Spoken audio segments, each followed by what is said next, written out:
तर बाबांनो, घरातच आपण चिकन सुक्कं, तांबडा रस्सा, चपात्या, भाकरीचं पीठ चपल्याला बायकोनं चपात्या करून नमा आणलेल्या पुढं खायला दिलं की लगेच चालू केलं. एका चपातीच्या 2 घास करायचं, आपलं घपाघप चालूच करायचं.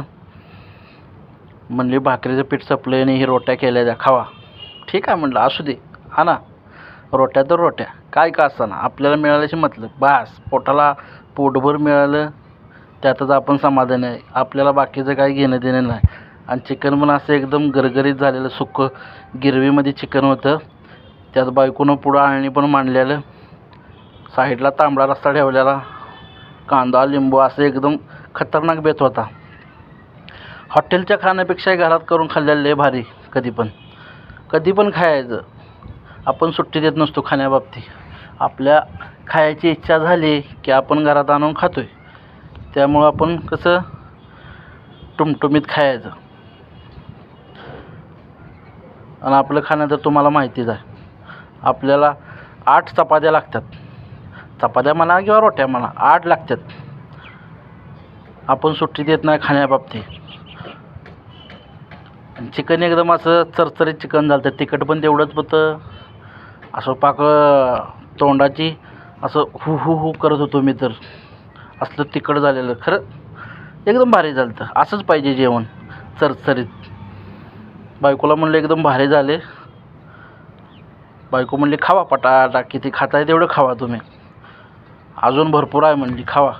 बरं ठीक आहे म्हणलं, असू दे. आपल्याला पटाटा तेवढं खातोय पोटं भरून, तेवढं खायचं लागतं तेवढं.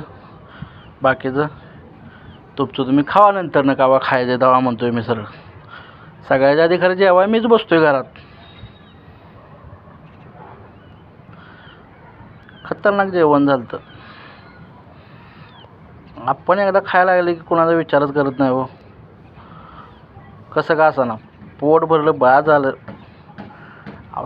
तांबडा एवढा पेतोय मी, खरा सुक्कं एवढं भारी झालं होतं. नुसतं ते गिरवी आणि सुक्या ह्याच्यातच जी खात होतो मी. तांबडं थोडं थोडं प्यायचं रस्सा, पण चिकन एकदम गरगरीत झालं होतं. काय पण म्हणा तुम्ही. तुम्ही वंशाला काहीतरी सांगायला लागली, आमच्या तोंडाला पाणी सुटायला लागलं. आणि तुमच्या तोंडाला पाणी हे नक्की सुटणारच आहे असं जेवण बघून.